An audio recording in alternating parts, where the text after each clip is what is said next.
earlier on, it is Entertainment Thursday, meaning we have nothing but the best interviews with all the upcoming and established artists within Kenya and, of course, outside. I'm saying outside because our next guest, Foxfredito, is the name. Foxfredito is and the of name. course, he's joined by Tinny Riley. Yeah.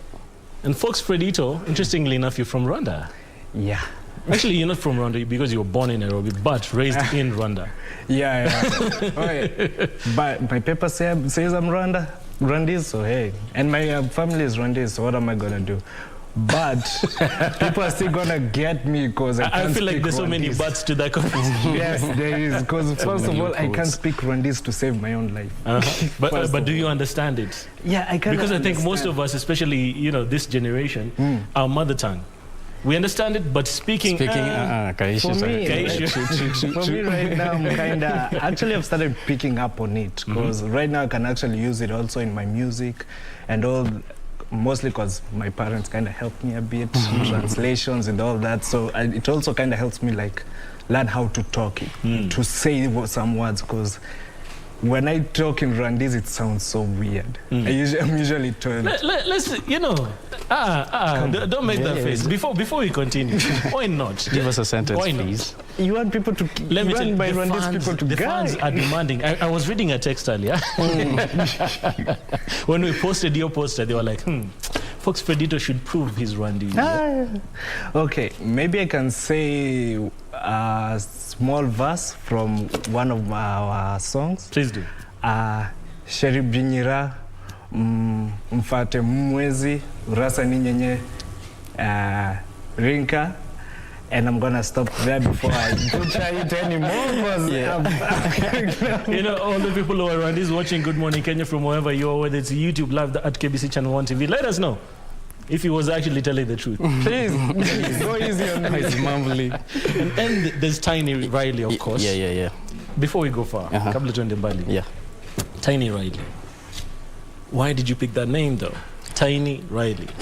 The name came like naturally, man. What do you mean? I picked it myself. That's how, like, that's how into it I was.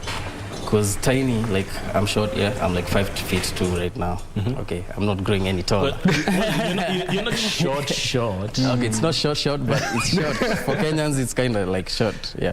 But I was like, since I'm short and I can call my name Tinny, and Tinny is like a pretty dope name, Yeah, so I was like, Tinny Riley, that's the name.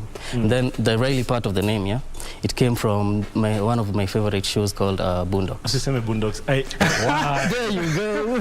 Because in my mind, I was like, is he about to say Boondocks? Boondocks, like the Riley character in that show. Now. Yeah.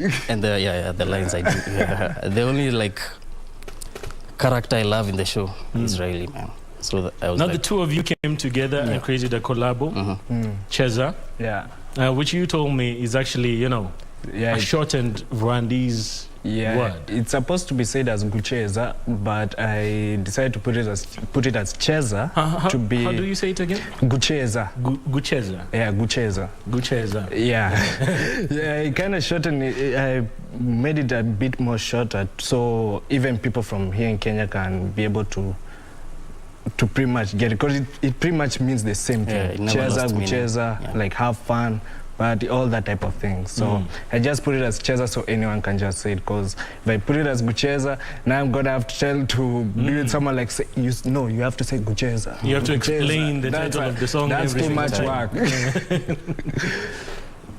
Awesome. And how did you come into, you know, the collaboration? Into the collabo, like I found Fox had already like laid out the whole layout of how he wanted the music to be. He had already put his Rwandese vibe in it. And he was like, can you listen to it? Then I listened to like a demo. He did it freestyle, And I was like, yo, this track is sick. So I just like hopped on my book and started writing immediately.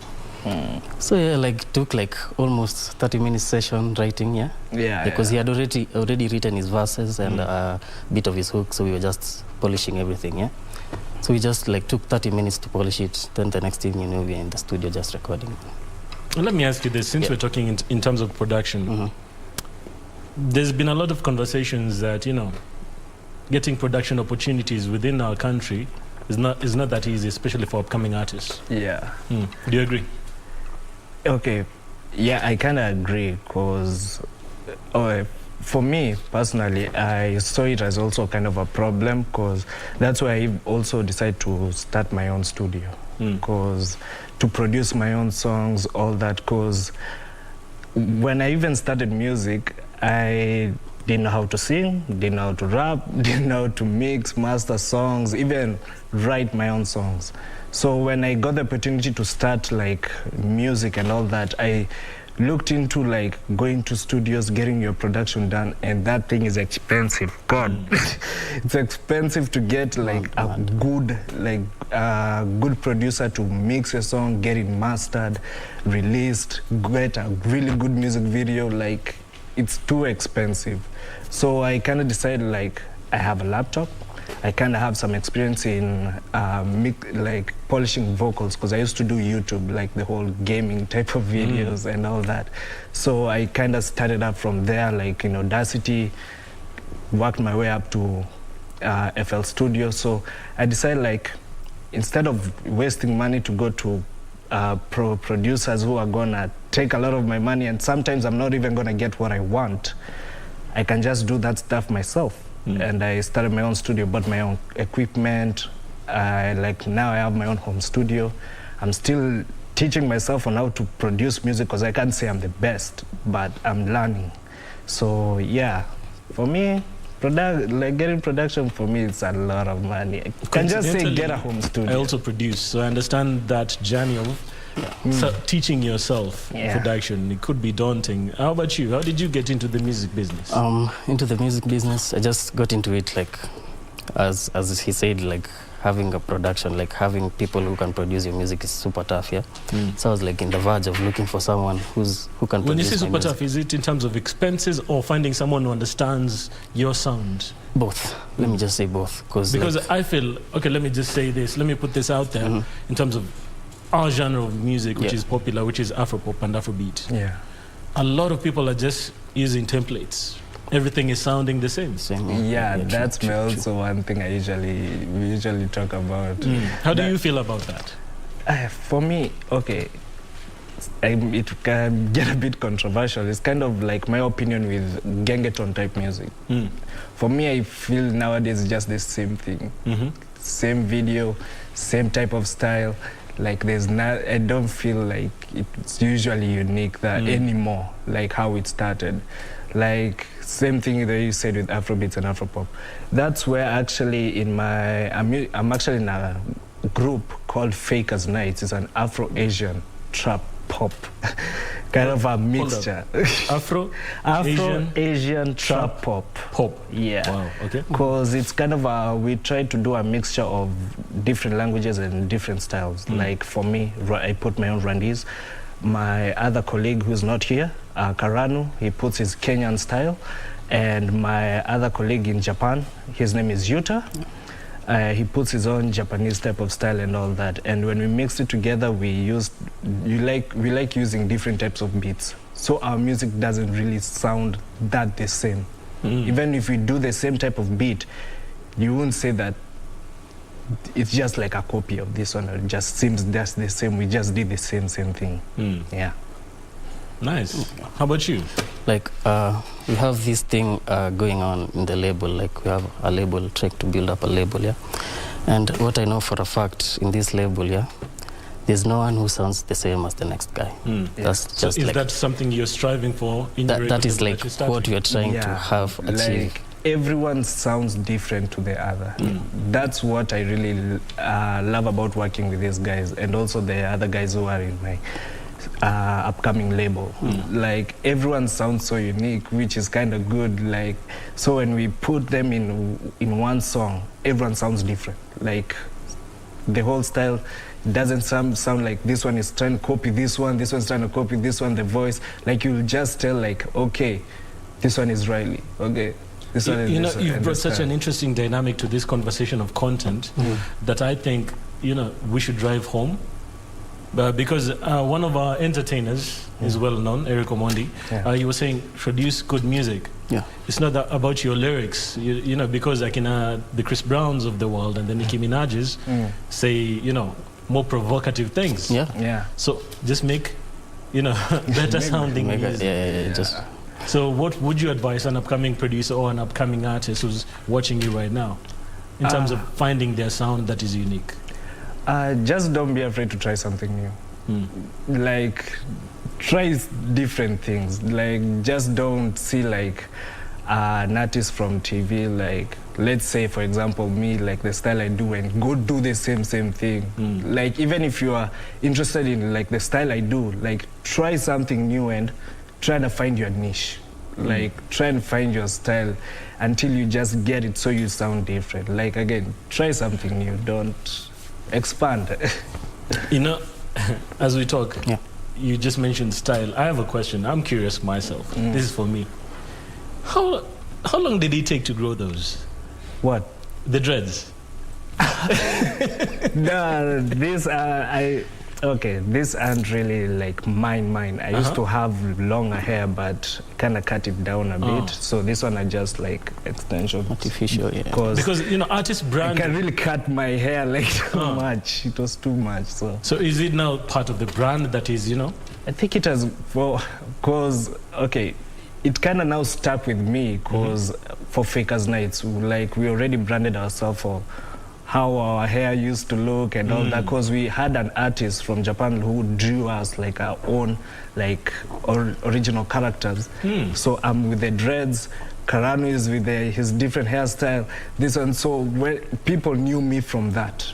So for me to change it was when I changed it and put like a bit shorter hair, people are kind of like, Who is this? Who the heck is this? So that's why I had to return it again. So now I just put this on so my hair can grow back again and return it again. Yeah. In terms of branding, you know, the look is, you know, part of it, but also the name. Now, when we talk of names, you know, Tiny Riley is one of the most interesting names I've heard in a minute. I hope so, man. I hope so, because that was what I was aiming for. That was what you were going for. Yeah. Like, I was just trying to make it unique, you know. Yeah. Like, if it's just like part of irony, you know. Like, if I tell someone I'm tiny, they just like laugh a little because they see me and then I'm tiny. You say, so it's just a thing, you know. It's a thing that I want. But in terms of music, you're not tiny though. No. Hey, you don't even know, bro. Like, we might need you to prove that though. I will. Right now. Planning to. Right now. Do you have any bars for us? Oh, Yeah, for sure. Bars Huh? for days? Oh, he can freestyle. You want them right now? Can I? Yes, you should. Okay. Number 2 is yours. Let's go. Look, cut my shit down now, pick up the comb. Low, buggers that she would even know. Go home, what the fuck do you know? Before you continue, let me remind you, it is a morning show. So, I was waiting for do you have something more PG? Yeah. Please like, do. I can Please do. Let me go like a little bit vibe, yeah. Okay, she from Ibiza. I told her that I need her. She told me she would be here, and I don't know how we fell in love, but baby, we can wing it. Baby, it's the rhythm. Maybe it's the flow. Maybe baby like it when I take it for you slow. Yeah. Awesome. Yeah. Fox. Look at me. I'm not a freestyler.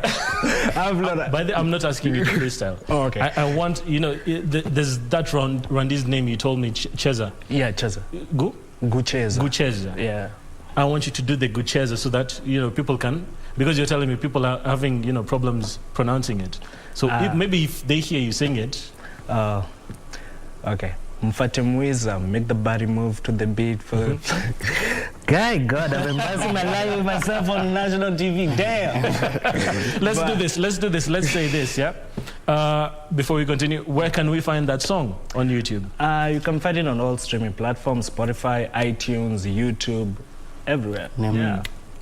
How about you? Tiny Riley is on YouTube. Tiny Riley is everywhere. YouTube, Google. Your own channel. My own like channel. Like I have my own tracks. I just released like a single just the other day. So So what's in store for us? I believe you have another collabo. Yeah. We did another collab called Cunning Like a Fox. It's already on every streaming platforms. It's also on my YouTube channel. Music video is coming up soon. It's not really PG, but I have a radio edit for it, so I think it's good. This PG issue, I feel like, you know, how would you address it? Let me ask you, as an artist, how do you feel? Let me give you context before you answer. There's a room. It's a family. They're watching TV. Everyone wants to enjoy some music. How would you address that situation in terms of content and content creation by artists in Kenya? Damn. Okay. Okay, on how I can say it, different artists express themselves differently. Okay, there are people who, when they write their songs, of course they're gonna put some curse words in it to make it like more flow, all that. So yeah, it's I can't really say a lot about it, but for me the whole PG thing, I think the fact that you have to then make a radio edit for this song, all that, because when I started also making radio edits of my song, there's usually that, like, it doesn't feel the same to me. Because when you already have written your song, like, or it has the, like, even like some small curse words, it makes the song flow, the lyrics flow. So everything. it is, in fact, increasing the flow. Yeah, okay. But now when you, like, where the lyrics on your song, when you try to clean them too much, then it goes like, let's say you're doing like a fast rap, you're going then it now just goes like, come on. Just lost the flow and everything. Yeah, it just brings the vibe to just go down. But you know, this conversation of flow and radio edits and cleaning and clean content is something we need a whole day for.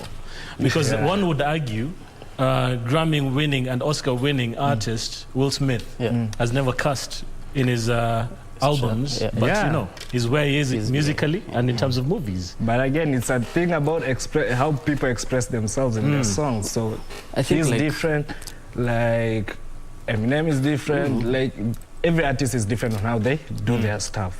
Like Will Smith can do a song, no cuss, comes out great. But it's not for everyone. Yeah, I get what you mean, especially when there's so many genres, like, you know, like you said, Gengeton and all that. Tinny Riley, thank you so much for coming through. Fox, thank you so much. Nothing but the very best in new music, and of course, what one is our partner up here? You can get me at official Foxfredito on Instagram, Twitter, every platform. You can't miss me anywhere. And Tinny? And Tinny, you can get him on tiny.riley on every platform. And of course, you can find us at KBC Channel 1 TV. That's on Facebook, Twitter, and Instagram. If you just missed the interview, we're also on YouTube. We'll be back after this.